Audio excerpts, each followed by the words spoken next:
Assembly ఎన్నికల్లో ఆ ఇద్దరు ఒకే మాట ఒకే బాట అన్నట్టు నడిచారు. కాంగ్రెస్ జెండా ఎగరటమే అజెండాగా పనిచేశారు. ఎన్నికల్లో ఘన విజయం సాధించారు. ఇక సీన్ కట్ చేస్తే 8 నెలల్లోనే అంతా రివర్స్. ఇద్దరి మధ్య పచ్చగడ్డి వేస్తే భగ్గుమనే పరిస్థితి. ఒకరిపై ఒకరు పైచేయి సాధించేలా ఆధిపత్య పోరు. అధికార పార్టీలో ఉన్న ఆ ఇద్దరు నేతల తీరు ప్రతిపక్షానికి కనువిందు చేస్తోంది. అయినా ఆ ఇద్దరు తగ్గటం లేదు. నువ్వెంత అంటే నువ్వెంత అన్నట్టే తలపడుతున్నారు. నువ్వా నేనా అన్నట్టు సాగుతున్న రాజకీయం ఆసక్తికరంగా మారింది. సీఎం సొంత జిల్లాలో పొలిటికల్ గా హీట్ పుట్టిస్తున్న ఆ నేతలెవరు? వారి మధ్య గొడవలకు కారణమేంటి? ఉమ్మడి మహబూబ్ నగర్ జిల్లా వనపర్తి నియోజకవర్గంలో గత కొంతకాలంగా ఎమ్మెల్యే తూడి మేఘారెడ్డి, రాష్ట్ర ప్రణాళికా సంఘం ఉపాధ్యక్షుడు చిన్నారెడ్డి మధ్య వర్గ విభేదాలు కొనసాగుతున్నాయి. ఇన్నాళ్లు అంతర్గతంగా సాగిన ఆధిపత్య పోరు ఇటీవల రచ్చకెక్కుతోంది. ఇద్దరు నేతలు పోటాపోటీగా వ్యవహరిస్తూ కార్యకర్తలను ఇరకాటంలోకి నెడుతున్నారు.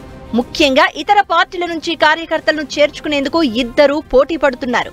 దీంతో ఇద్దరి మధ్య నలిగిపోతూ కార్యకర్తలు జుట్టు పీక్కుంటున్నారు. మరోవైపు ప్రోటోకాల్ పేరుతోనూ ఇద్దరు రగడ చేస్తూ ఉండడంతో అధికారులు కూడా ఇబ్బంది పడుతున్నట్లు చెప్తున్నారు.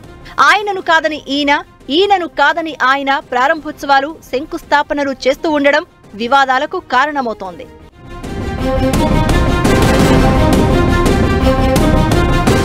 ఎన్నికల్లో కలిసి పనిచేసిన ఇద్దరు నేతలు తమ నియోజకవర్గంలో ఆధిపత్యం ప్రదర్శించుకునేందుకు ఇప్పుడు ప్రతిష్టకు పోతున్నారనే విమర్శలు ఎదుర్కొంటున్నారు. ఇటీవల వనపర్తి నియోజకవర్గంలో కేబినెట్ సబ్ కమిటీ పర్యటన సందర్భంగా ఇద్దరి మధ్య వర్గ పోరు బయటపడింది. మంత్రుల పర్యటన నేపథ్యంలో కలెక్టరేట్ వద్ద చిన్నారెడ్డి వర్సెస్ మేఘారెడ్డి మధ్య ఫ్లెక్సీల వార్ పొలిటికల్ గా హీట్ పెంచింది. మంత్రులకు స్వాగతం పలుకుతూ పట్టణంలో ఇరువురు నేతలు వేరువేరుగా ఫ్లెక్సీలు ఏర్పాటు చేశారు. చిన్నారెడ్డి అనుచరులు ముద్రించిన ఫ్లెక్సీల్లో ఎమ్మెల్యే మేఘారెడ్డి ఫోటోలు కనిపించలేదు. అదేవిధంగా ఎమ్మెల్యే మేఘారెడ్డి అనుచరులు వేసిన ఫ్లెక్సీల్లో చిన్నారెడ్డికి చోటు కల్పించలేదు. దీంతో ఇద్దరి మధ్య విభేదాలపై బహిరంగ చర్చ జరుగుతోంది.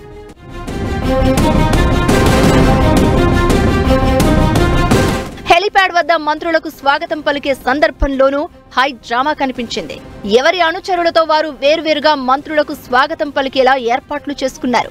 ఇద్దరూ చెరోవైపు తమ అనుచరులను మోహరించడమే కాకుండా మంత్రులకు తమ అనుచరులను పరిచయం చేసే క్రమంలో పోలీసులతో వాగ్వాదానికి దిగారు.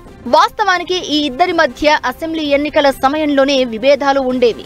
మొదట చిన్నారెడ్డిని వనపర్తి కాంగ్రెస్ అభ్యర్థిగా ప్రకటించి చివరి నిమిషంలో మేఘారెడ్డికి మార్చారు. అసెంబ్లీ ఎన్నికల్లో పార్టీ విజయం కోసం అంతా సైలెంట్ గా ఉన్నప్పటికీ అనంతర పరిణామాలతో ఇద్దరు 2 వర్గాలుగా విడిపోయారు. ఆ తర్వాత కార్యక్రమం ఏదైనా ఇరువురు నేతలు, అనుచరులు ఎడమొహం పెడమొహంగానే ఉంటున్నట్లు చెబుతున్నారు. కేవలం 8 నెలల వ్యవధిలోనే ఇద్దరు ప్రధాన నేతలు రచ్చకు దిగడంపై కాంగ్రెస్ అధిష్టానం దృష్టి సారించినట్లు చెప్తున్నారు. అయినప్పటికీ ఇద్దరు వెనక్కి తగ్గలేదని ప్రచారం జరుగుతోంది. ఇద్దరూ మొండిగా వ్యవహరిస్తూ ఉండడం వల్ల పార్టీలో సమన్వయం కొరవడుతోంది. దీంతో తమ పరిస్థితి అగమ్యగోచరంగా తయారైందని కార్యకర్తలు ఆవేదన చెందుతున్నారు. అయితే కాంగ్రెస్ లో ఈ పరిస్థితిని క్యాష్ చేసుకోవాలని ప్రతిపక్షాలు పావులు కదుపుతున్నాయి. అయితే ప్రస్తుతం హస్తం పార్టీ అధికారంలో ఉండడం వల్ల పెద్దగా నష్టం జరగకపోవచ్చని, మున్ముందు ఇదే అంశం పార్టీలో పెద్ద అగాధం సృష్టించవచ్చనే అభిప్రాయం వ్యక్తమవుతోంది.